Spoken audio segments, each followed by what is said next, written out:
Hi everyone, Sandra Wallace, the OCD coach.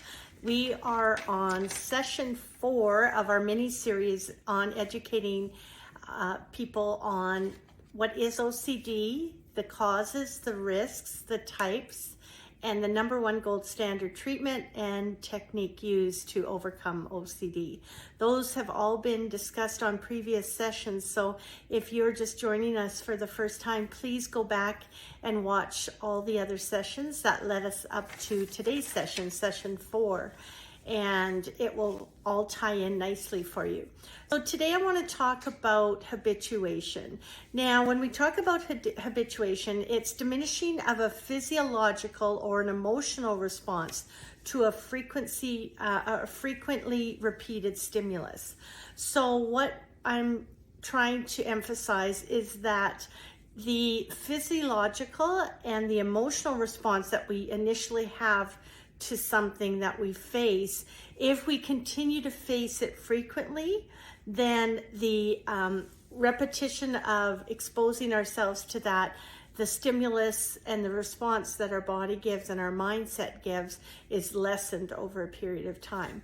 So one of the examples I like to use, I just always think of this, is when you're going to check out at a Walmart or other stores too, and they scan all the products going through, like they're scanning, and that high-pitched piercing sound that comes over. For us, the customer, if you're sensitive to that or you're close to the actual scanner, the sound of that is so intensified, and it often will send out triggers in my head. It's like, oh, that sounds, it's almost like piercing, or when you have your hand on a chalkboard and people scrape on there, that kind of response. And I remember one day I did as a test run, because I was thinking these people that work there, they have been exposed by doing habituation in their workplace. So what I said one day to the lady was, oh, that's such a loud sound. Does it ever give you a headache or bother you? And she said, what sound? So that right there was habituation. She was habituated to the high pitch of the scanner running products, because she was doing it constantly all day long. So that's the form of treatment when we're using CBT and ERP that we talked about last session.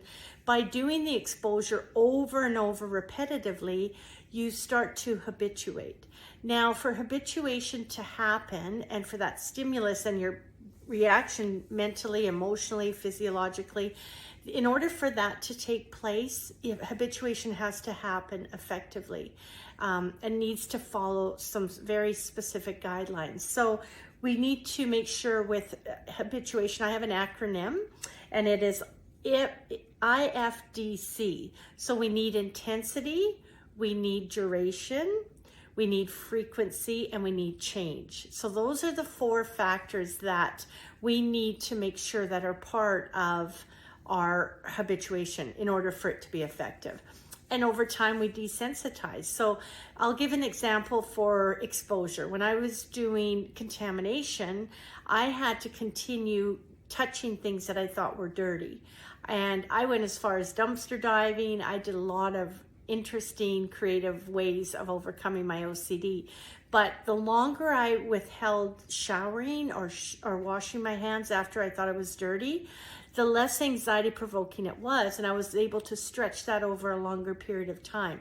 So too will you, based on your exposure techniques and your ability to follow through with that and have the frequency, the duration, the intensity, and the change occur. So that's habituation. And for that to be part of the program, it's really essential that we have all 4 factors so that we can be effective in our exposure.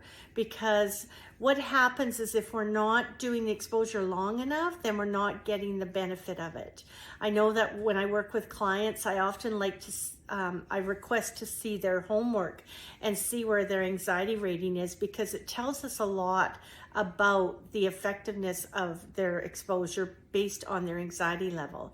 Because what we should see a trend over time where the anxiety initially is going to peak, because we're asking you to do face the fears, the things that you've up to this point have avoided or minimized or did compulsions with. Now we're asking you to face the fears, face the obsessions without doing the compulsions. So naturally your anxiety is going to be elevated, right? But over time, with more implementation, and as we just discussed here now, your anxiety should decrease. Initially there'll be a spike, but then we should start to see a trend where the anxiety is lessened. Then we know we're doing the exposure properly.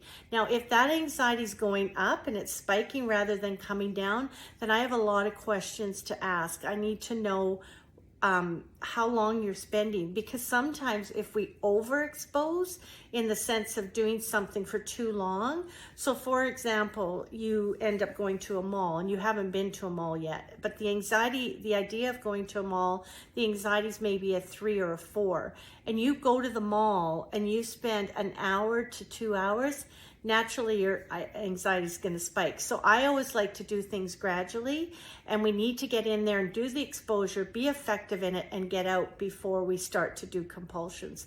Because the chances of you doing a compulsion, the longer you stay in an exposure, especially in the beginning, the more likely your anxiety is going to go up. So we have to do it in a systematic way. Now, when I'm doing the tailor-made program with individuals, we build a foundation, and we're going to talk about that in the next sessions to come. But while we're talking about habituation here right now, in order for it to be effective, we have to make sure that we're doing things in increments. It's like a hierarchy. Think of it as a ladder. You take the first step, and then the second step, and then the third step. You don't get on a ladder and jump to the third step, right? Chances are you're going to fall down. Same in this technique of exposure. We want to make sure that we set you up for success. That's the number one thing. We want you to succeed in your exposure. Will you have setbacks? Yes. I still have setbacks. 28 years later, I have setbacks. It's natural. OCD will come in and try to re-enter into your life, even long after you've done your therapy and you're doing really well. So I always say, I live with OCD. I have OCD, but OCD no longer has me. And at first it was in the driver's seat. Then it moved to the passenger seat, then the back seat, and now I stuff it in the trunk. And that is something that I always tell clients, in time you'll be able to rise above it. Do you remember when we talked about the brain sending false messages to the body and giving us that fight or flight? Normally it's good to have the fight or flight system in our body, right? It keeps us away from danger. But perceived danger, when OCD tries to put the danger perspective on things, our brain automatically tells us to respond to. We need to fight or flight. And most times with OCD, we flight. We don't fight.